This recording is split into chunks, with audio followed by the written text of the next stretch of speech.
Watch this. Gonna walk. But then two things happened within the space of a month, and I said, I can't let this story go. I just have to know what is really going on with this disease. And one was I met a CIA black ops guy who said in 1962, the weirdest thing he'd ever done in his whole crazy apocalypse now career was dropping poison ticks on Cuban sugarcane workers. That was Operation Mongoose. So that was the first evidence that we had dropped ticks on a foreign country as a bioweapon. And then the other thing is one of my filmmaker friends went out to Willy Bergdorfer, and in a very long interview, at the very end, he said, yeah, when I investigated the Lyme disease sickness in the late 70s, early 80s, there was another organism there. It wasn't just Lyme that was making people sick. It was, and I was told to cover it up. It was probably a rickettsia. He didn't release all the information, but what he said was confirmed by copies of his lab books and subsequent interviews that I had with him. Pardon my ignorance, what is the disease you described, the other one? Rickettsia? So it's a rickettsia. It is the same organism that causes Rocky Mountain spotted fever, and that's the most deadly tick-borne disease in the United States.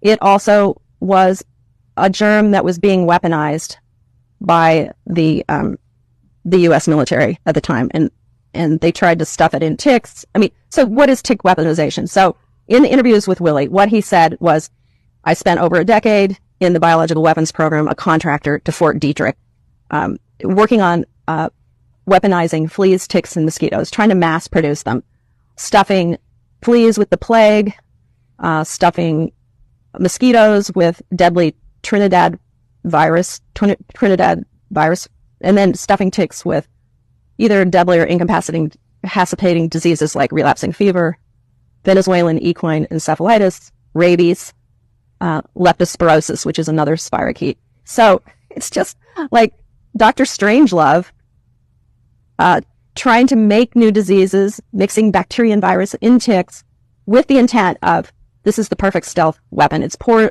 man's nuke. You drop these insects on an enemy. It weakens the population.